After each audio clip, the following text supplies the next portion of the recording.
और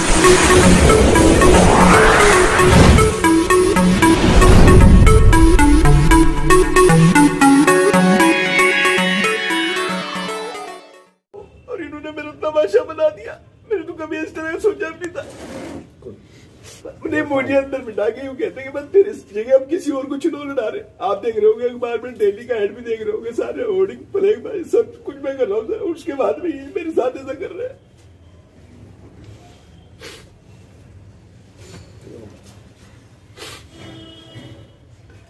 हाँ, सम्मानित मीडिया बंधु, मैं आपको बता देना चाहता हूँ कि मैं लगातार 24 वर्ष से बहुजन समाज पार्टी का एक सिपाही बन के, कार्यकर्ता बन के काम कर रहा हूँ और भिन्न भिन्न पदों पर रहा हूँ।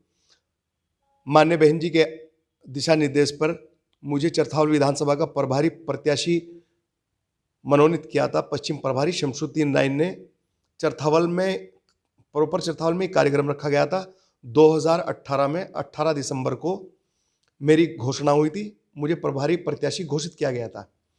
तो उसके बाद में लगातार मैं 4 वर्षों से, चौथा वर्ष चल रहा है, काम कर रहा हूँ। रात दिन विधानसभा में अपना काम कर रहा हूँ, पार्टी के लिए काम कर रहा हूँ। कोई बात नहीं, अब मैं महीनों से लगातार राइन जी से संपर्क बनाए हुए है कि मैं राइन जी को कॉल कर रहा हूँ, लेकिन राइन जी मेरे फ़ोन का कोई रिस्पॉन्स नहीं दे रहे। उसके बाद में माननीय अध्यक्ष, जिला अध्यक्ष सतीश कुमार जी से मैंने बात करी, लेकिन सतीश जी ने मुझे कहा कि मैंने बात करी, उन्होंने कहा कि बात करेंगे, लेकिन कोई बात नहीं। आज हद तब हो गई जब कल मैं बहुजन समाज पार्टी के कार्यालय मुजफ्फरनगर पर गया और जिला अध्यक्ष सतीश कुमार ने मुझसे कहा कि तुम 50 लाख रुपए का और इंतजाम कर लो। मैंने कहा अध्यक्ष जी, मैं अभी कोई पेड़ पे पैसे नहीं लग रहे कि तोड़ के आपको दे दूंगा। मैं जाके अपनी माताजी से, घर पे परिवार से मशवरा करके आपको बताऊंगा। मैंने वहाँ से आने के बाद में माताजी से मशवरा किया। माताजी ने कहा भाई हमारे पास अभी इतना वो नहीं है, लेकिन अगर तुझे चुनाव लड़ना है और तू इतनी मेहनत कर रहा है, कोई बात नहीं, तू कोई प्रॉपर्टी एक सेल आउट कर दे, बेच दे और दे दे उनको पैसा। अभी फिलहाल 25 लाख रुपए दे दिए और 25 लाख रुपए जिस दिन तेरा पर्चा भरा जाएगा उसके बाद में दे दिए। मैंने ऐसे जो कि तू शब्द जिलाध्यक्ष सतीश कुमार जी को कहा कि आपको मैं 25 लाख रुपए अब दे दूंगा, जिसे मैंने इतना कहा था। इतना ही जिलाध्यक्ष जी कहने लगे अरे यार तुम फोन पे डायरेक्ट इस तरह की बात करते हो। मैंने कहा और कैसे करूँ? मैंने कहा 25 रुपये कहूँ कि हाँ 25 रुपये कह के बात कर लो। ये भी मेरे पास सबूत है मेरे मोबाइल में मौजूद। उससे पहले जब माननीय पश्चिम प्रभारी शमसुद्दीन नाइन ने मेरी घोषणा की थी, पूरे मंडल के लोग मंच पर मौजूद थे। प्रेमचंद गौतम, सतप्रकाश और नरेश गौतम, मुख्य कोऑर्डिनेटर, सभी लोग मौजूद थे। जिलाध्यक्ष सतपाल कटारिया जी उस टाइम के जो जिलाध्यक्ष थे, सभी लोग मौजूद थे और चरथावल में कार्यक्रम रखा गया था। उससे पहले माननीय नरेश गौतम मुख्य कोऑर्डिनेटर और सतपाल कटारिया जिलाध्यक्ष जी के साथ में मैं गया और शमसुद्दीन नाइन जी को मैं जो कैश था, मुझे आदेश किया था, मैं वो दे के आया हूँ।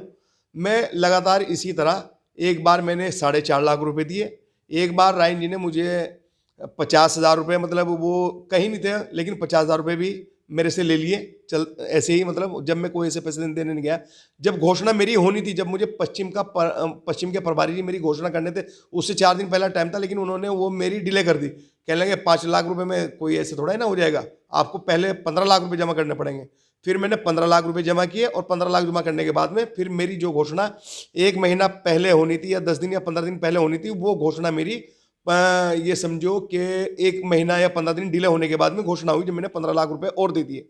उसके बाद में फिर दूसरा साल आया। दूसरे साल पे मेरे ऊपर फिर दबाव बनाया कि आपको 30 लाख रुपए देने पड़ेंगे विधानसभा से, और अभी आप देते रहो हर साल तो आपको चुनाव में आसानी हो जाएगी।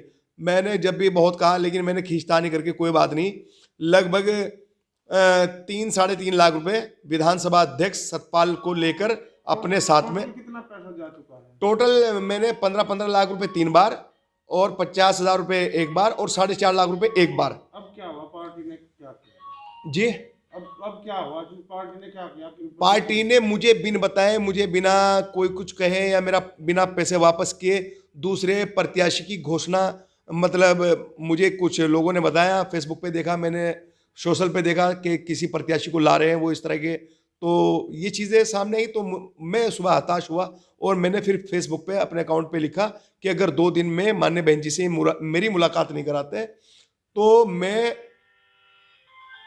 2 दिन के बाद में लखनऊ जाकर 2 दिन के बाद में आत्मदाह करूंगा अगर इन्होंने मान्य बहन जी के सामने मुझे पेश नहीं किया या मान्य बहन जी के सामने मेरी पीड़ा नहीं सुनवाई।